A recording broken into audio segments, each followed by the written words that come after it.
Hello friends, आज की video हमारी एक व्लॉग है। तो आज हम जाने वाले हैं हमारी एक बहुत ही स्पेशल डेस्टिनेशन पे, जिसका नाम है गोविंद गोधाम, जो कि मेरी एक फेवरेट जगह है। हमारे घर से लेकर गोविंद गोधाम तक जाने का रास्ता थोड़ा सा लंबा है, अबाउट 45 मिनट्स तो लग ही जाते हैं। तो चलिए वीडियो को तेज करके जल्दी जल्दी गोविंद गोधाम चलते हैं।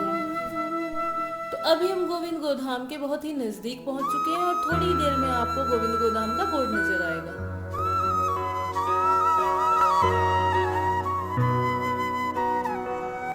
तो जैसा कि आप देख सकते हैं, ये गोविंद गोधाम का बोर्ड है और इसके बिल्कुल सामने गोविंद गोधाम की सड़क मुड़ती है।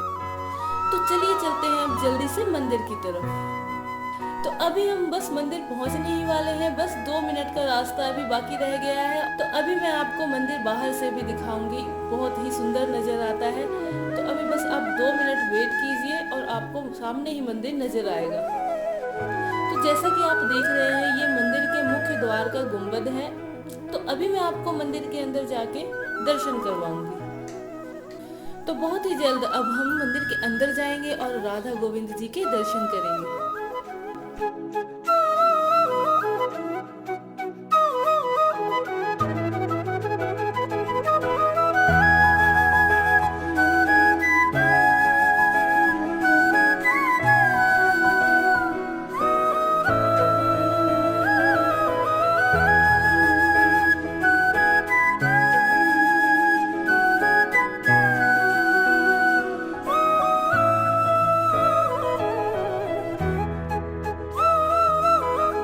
अभी हम पहुंच गए हैं मंदिर के मुख्य द्वार पे और अभी मैं आपको ये मंदिर का फ्रंट व्यू दिखा रही हूँ। तो चलिए चलते हैं अभी हम मंदिर के अंदर और फिर भगवान के दर्शन करते हैं।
कृष्ण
दर्शन करेंगे और उसके साथ साथ हम पूरी गौशाला की परिक्रमा भी करेंगे।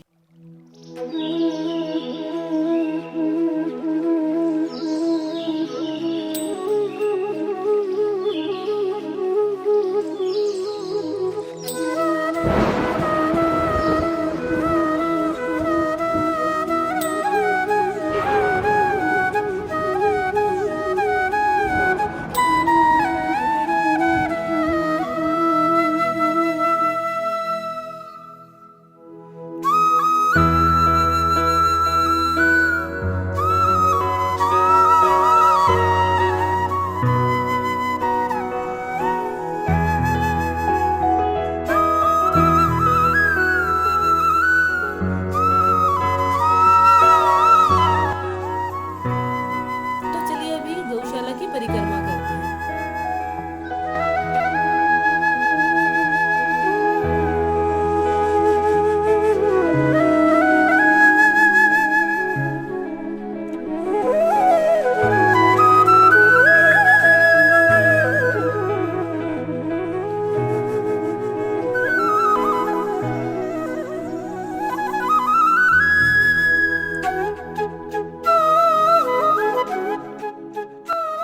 तो जैसा कि आप देख सकते हैं कि अभी हम गौशाला के अंदर आ चुके हैं और यहाँ से परिक्रमा हमने शुरू कर दी है। तो अभी मैं आपको गौशाला के बारे में थोड़ी सी जानकारी भी दे देती हूँ साथ साथ। जैसे जैसे अभी हम परिक्रमा कर रहे हैं तो अभी मैं आपको गौशाला के बारे में बताती हूँ कि गौशाला का निर्माण 30 जुलाई 2000 को हुआ था और अभी हम राधा गोविंद जी के मंदिर के दर्शन करके आए हैं। तो राधा गोविंद जी का मंदिर 4 फरवरी 2005 में बना था। तो इस तरह से पहले गौशाला का निर्माण हुआ, उसके बाद मंदिर की स्थापना की गई।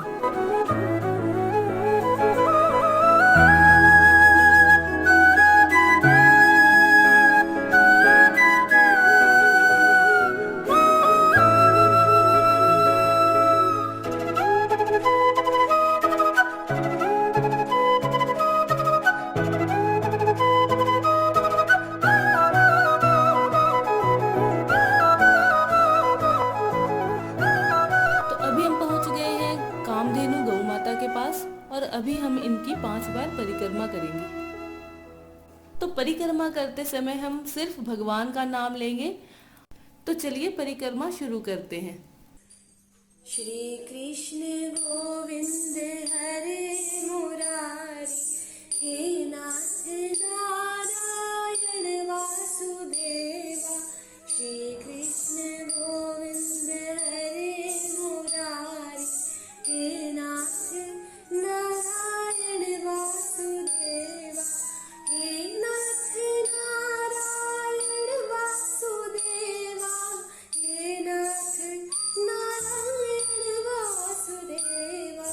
श्री कृष्ण गोविंद हरे मुरारी, हे नाथ नारायण वासुदेवा।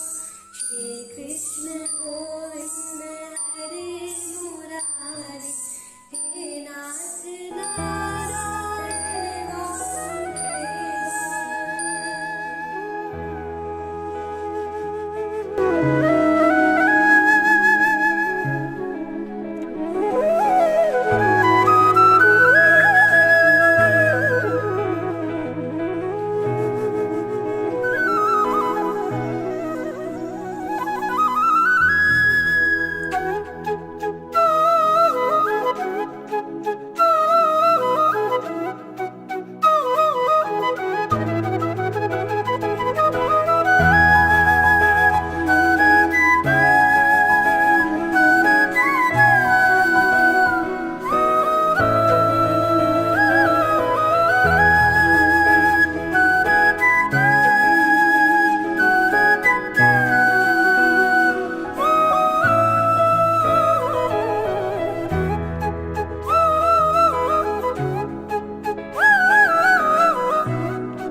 के बिल्कुल लास्ट में पहुंच चुके हैं, जहां पे आपको गोबर ही गोबर नजर आ रहा है। इस गोबर से गोबर गैस बनाई जाती है। जैसा कि आपने छोटी क्लासेस में पढ़ा होगा कि गोबर गैस प्लांट होते हैं, तो अभी हम आपको कुछ ही देर में गोबर गैस प्लांट दिखाएंगे।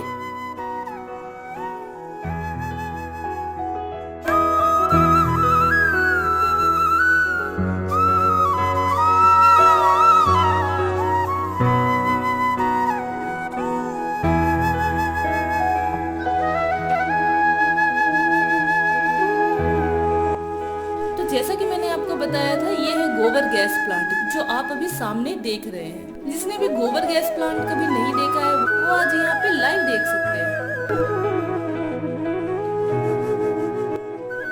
तो जैसा कि मैं आपको बता दूं कि यहाँ पे गौशाला में 2000 से ज्यादा गौ माता है और यहाँ की सबसे खास बात ये है कि यहाँ पे गौ माता की फ्री सेवा की जाती है। तो अगर आपको किसी भी जगह पे गौ माता दिखती है जो कि लाचार हो या बीमार हो या कोई भी उनको देखने नहीं आ रहा हो, तो आप गोविंद गोधाम में कांटेक्ट करके उनको बता सकते हैं ताकि वो वहाँ से आके गौ माता को ले जाए और उनकी फ्री सेवा हो सके।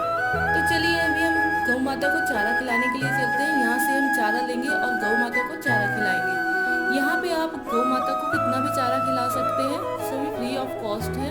अगर आप सेवा करनी चाहते हैं तो आप अपनी इच्छा के अनुसार कितनी भी राशि की सेवा कर सकते हैं।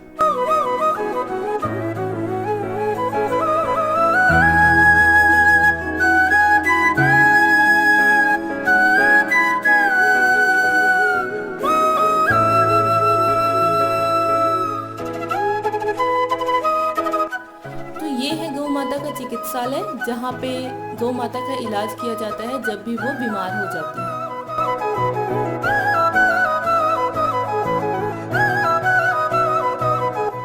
तो जैसा कि आप देख सकते हैं, यहाँ पे मंदिर के अंदर ही 2-3 शॉप्स हैं जहाँ पे से आप मंदिर से रिलेटेड कुछ भी सामान खरीद सकते हैं।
यहाँ पे एक छोटी सी मिठाई की दुकान भी है जो आपको सामने नजर आ रही है। और ये जो सामने आपको नजर आ रहा है, अभी यहाँ पे से पालकी यात्रा निकलेगी, उसकी तैयारी हो रही है।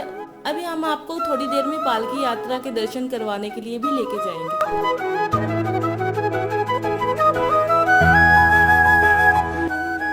तो जैसा कि आप देख रहे हैं कि यहाँ मंदिर के बिल्कुल सामने फास्ट फूड के कुछ स्टॉल्स भी लगे हुए हैं, तो अभी हमें थोड़ी थोड़ी सी भूख भी लग रही है, तो चलिए थोड़ा सा कुछ खा लेते हैं।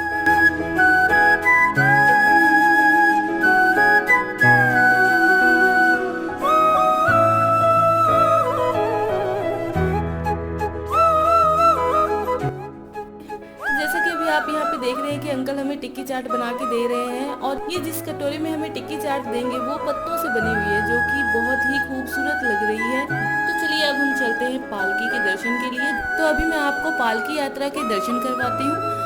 तो मैं आपको बता दूं कि ये पालकी यात्रा हर संडे को निकाली जाती है, और इस पालकी में राधा गोविंद जी को बिठाया जाता है और राधा गोविंद जी के साथ संकीर्तन करते हुए पूरे मंदिर और गौशाला की परिक्रमा की जाती है।